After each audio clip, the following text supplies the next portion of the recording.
হরে কৃষ্ণা। আমি আমার পরমারাধ্য গুরুদেব বিষ্ণুপাদ পরমহংস অষ্টোত্তর শত শ্রী শ্রীমৎ ভক্তি সুন্দর ভাগবত মহারাজের রাতুল চরণ যুগলে অগণিত ভক্তিপূর্ণ প্রণাম জানাই এবং সকল সাধুগুরু বৈষ্ণব ভক্তবৃন্দের শ্রী চরণ কমলে জানাই আমার ভক্তিপূর্ণ প্রণাম। আজ আমরা শ্রীমদ্ ভাগবতমের একাদশ স্কন্ধের সপ্তম অধ্যায়ের কিছু অংশ শ্রবণ করব, যা থেকে আমরা বুঝতে পারব যে কিভাবে থাকলে ভগবানের ভজন সাধন ঠিকঠাকভাবে করা যাবে। আর ভজন সাধনের পথে যে বাধা এসে যায়, কিসের জন্য সেই বাধা এসে যায়, ভজন সাধনের পথে যে বাধা আসে তা কেন আসে, আর এই জড় জগতে কারা খুব সুখী, এই সব কিছু সম্পর্কে আমরা জানতে পারবো। শ্রীমদ্ ভাগবতমের একাদশ স্কন্ধে আমরা দেখতে পাই যে অবধূত নামে এক ব্রাহ্মণ রয়েছেন। অবধূত ব্রাহ্মণ তিনি যদু মহারাজকে অনেক নীতি শিক্ষামূলক তিনি কাহিনী বর্ণনা করছেন, যা আমাদের প্রত্যেকের জীবনে কাজে লাগবে, দেখবেন আমরা এই সংসারে সবকিছু জোগাড় করতে করতে ব্যস্ত রয়েছি। প্রতিটি মানুষ, প্রত্যেক ব্যক্তি সবকিছু সংগ্রহ করার জন্য ব্যস্ত, তাই নয় কি? যে আমাকে এটা সংগ্রহ করতে হবে, ওটা সংগ্রহ করতে হবে। প্রতিদিন ঘুম থেকে সকালে ওঠার পর থেকেই ব্যাস চিন্তা যে আমি সংগ্রহ কি করে করব, কিভাবে কি জোগাড় করব। সংগ্রহ বলতে এই নয় যে শুধুমাত্র বাইরে কাজে যাওয়াই সংগ্রহ করার জন্য। বাইরে কাজে না গেলেও আমার এটা নেই, আমাকে এটা আনতে হবে, আমার ওটা নেই, আমাকে ওটা আনতে হবে, এই রকম। মানে এটা করতে হবে, ওটা করতে হবে, সেটা করতে হবে। এই যে ব্যস্ততা, এই ব্যস্ততার মধ্যে থাকতে থাকতে দিন শেষ হয়ে যায়, রাত্রি এসে যায়, আবার রাত্রির পর আবার দিন শুরু হয়, আবার ব্যস্ততা শুরু হয়। এটা চাই, ওটা আনতে হবে, সেটা আনতে হবে, এটা করতে হবে, সেটা করতে হবে, এইরকম করতে করতে দিন চলে যায়। তো এর ফলে কি হয়, মানুষকে ঘুরে ফিরে দুঃখ কষ্ট ভোগ করতে হয়। যেমন এখানে বাজ পাখির উদাহরণ দিয়ে বোঝানো হয়েছে যে অনেক বাজ পাখিরা কি খুব শিকার করতে খুব পারে, একেবারে ভয়ঙ্করভাবে শিকার করে বাজ পাখিদের চোখ এমন তীক্ষ্ণ, দৃষ্টি এমন, আকাশের অনেক উপরে উড়লেও দেখতে পায়, বুঝতে পারে যে কোথায় কে রয়েছে, আর তাকে এমন ছোঁ মেরে ধরে। বলা হয়েছে যে বাজ পাখির দৃষ্টিতে যে পড়বে সে আর বাঁচতে পারবে না, তাকে ধরবেই বাজ পাখি। তো একবার কি হয়েছে, এক ঝাঁক বাজ পাখি, বেশ বড় বাজ পাখি যারা, তারা চারিদিকে শিকার খুঁজছে যে কোথায় একটু খাবার পাবে। ওরা তো রক্ত মাংস খায়। তো এবার চারিদিকে খুঁজছে যে কাকে ধরা যাবে, কাকে মারা যাবে। এবারে খুঁজে কিছুতেই পাওয়া যাচ্ছে না।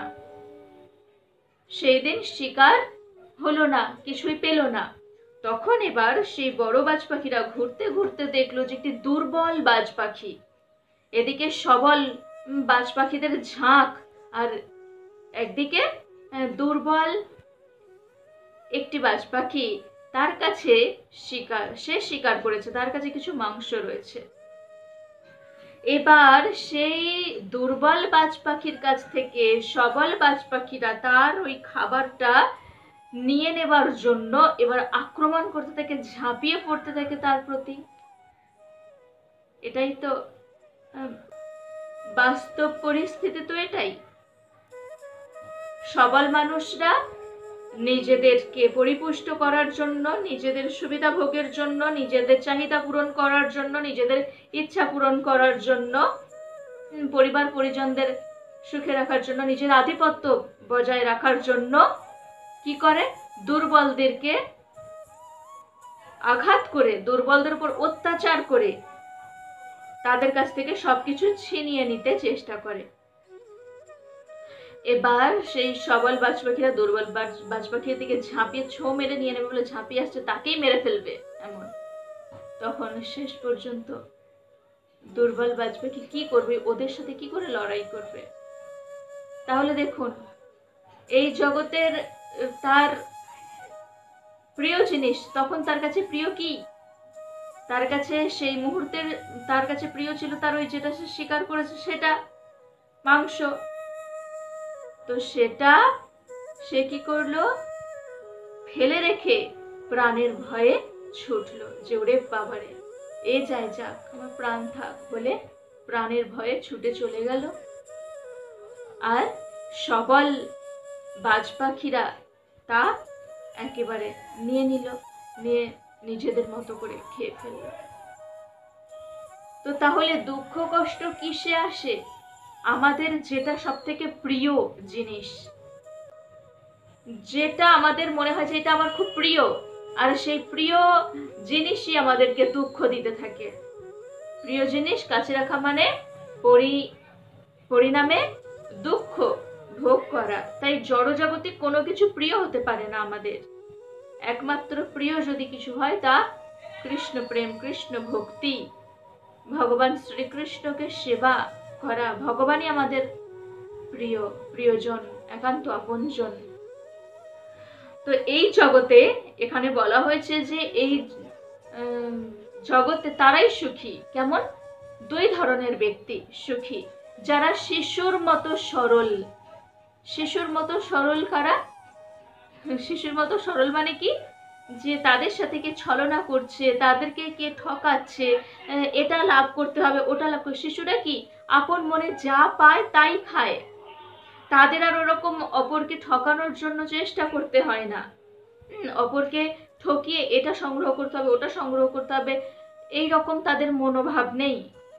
শিশুরা কি যা পায় তাই খায় আর সব কিছু নিয়ে তারা ওতেই সন্তুষ্ট থাকে। শিশুরা অত মানুষের মনে যে ঘোর প্যাঁচ রয়েছে সেগুলো বুঝতে পারে না। তো যারা শিশুর মতো সরল হতে পেরেছে তারা সুখ ভোগ করতে পারবে, তারা সুখী। আর কারা? আর কাদের বলা হয়েছে? যারা পরমেশ্বর ভগবান শ্রীকৃষ্ণের প্রতি সম্পূর্ণভাবে শরণাগত, সম্পূর্ণভাবে যাদের মন প্রাণ সমর্পণ করেছেন ভগবান শ্রীকৃষ্ণের চরণে, তারা এই জড়জগতে সুখী। তাছাড়া এই জড়জগতে আর কেউ সুখী না। আর এবার আমরা ভজন সাধন কিভাবে করলে, ভজন সাধন কিভাবে করলে ভগবানকে লাভ হবে সে সম্পর্কে একটি খুব সুন্দর কাহিনী বর্ণিত হয়েছে। যে নির্জন স্থানে বসবাস করে, দেখবেন সাধক সাধিকারা নির্জন স্থানে বসবাস করে নিজের মতো আপন মনে একা একা ভজন সাধন করে থাকেন।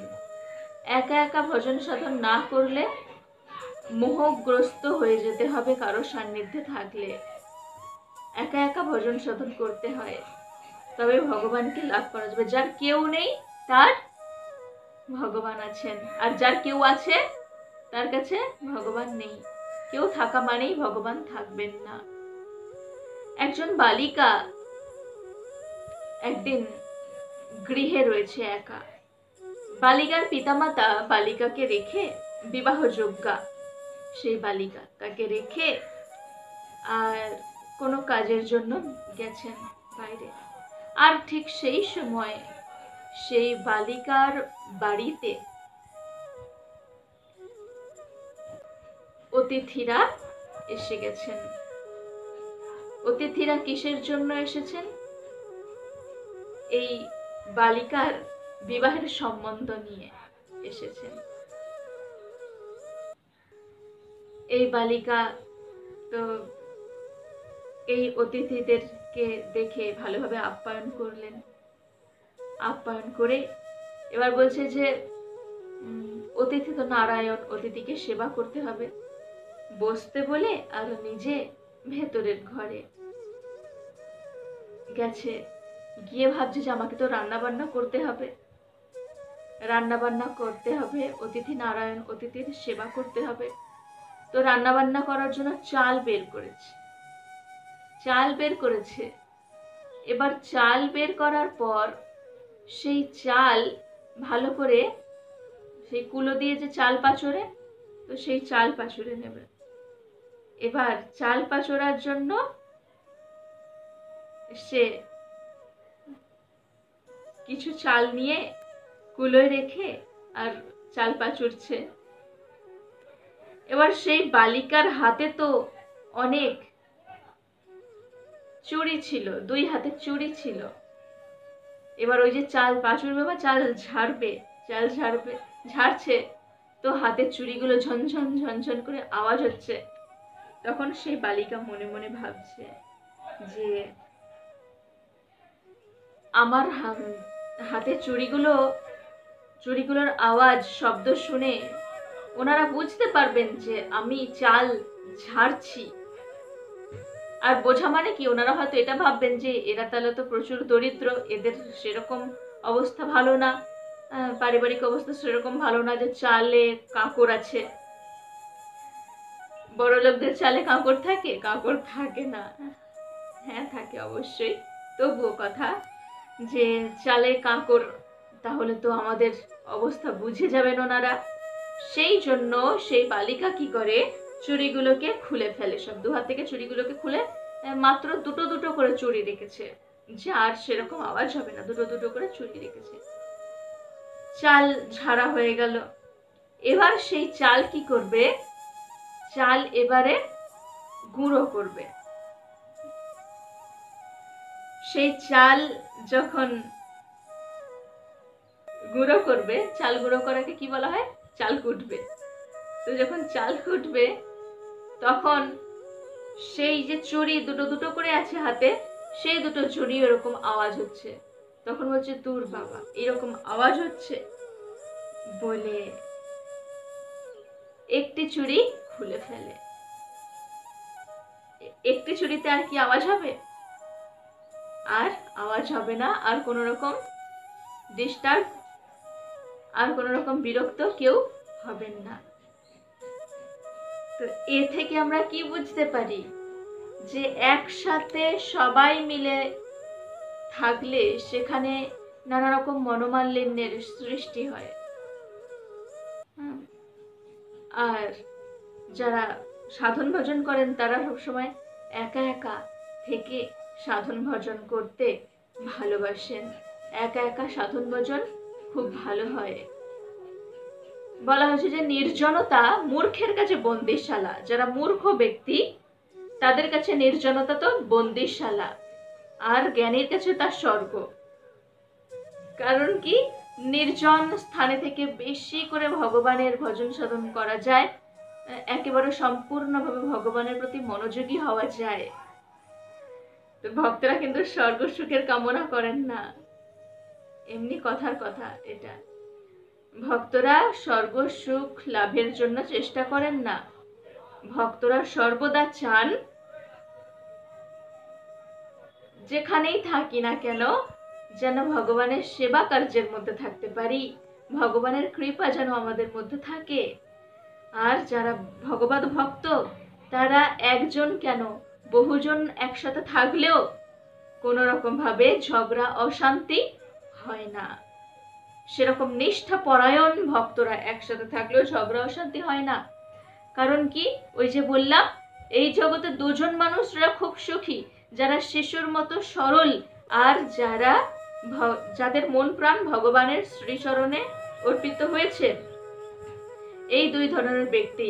তো ভগবত ভক্তদের মন প্রাণ ভগবানের শ্রীচরণে অর্পিত হয়েছে, সেই জন্য ভগবত চিন্তাতে এমনই ব্যাকুল থাকেন যে একসাথে অনেকে থাকলেও কোনো অসুবিধা হয় না। তবু এখানে বর্ণিত হয়েছে যারা একা একা থাকেন তাদের ভজন সাধন খুব ভালো হয়।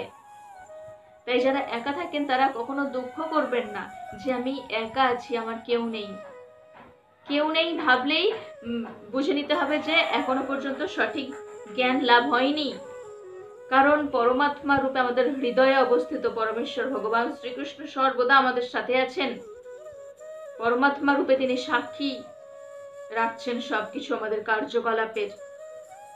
তাই আমরা কেউ একা নই, ভগবান আমার সাথে আছেন, ভগবান আমাদের সাথে আছেন। যেমন পঞ্চ পাণ্ডবরা এই কথা ভাবতেন যে ভগবান আমাদের সাথে আছেন, সেই জন্য যখনই যখনই ভগবানের প্রয়োজন হয়েছে, ভগবান দূরে থাকলেও সাথে চলে এসেছেন। কারণ কি, ভগবান অন্তর্যামী, তিনি সর্বত্র গমন করতে পারেন যে কোনো সময়।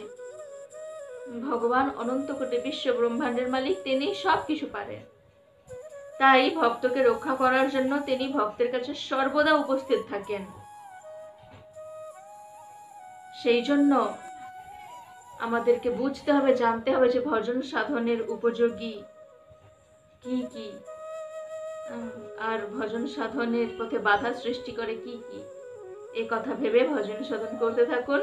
সবাই ভজন সাধনে মনোযোগী হন। সবাই বলুন হরে কৃষ্ণ কৃষ্ণ কৃষ্ণ হরে হরে, হরে রাম রাম রাম হরে হরে।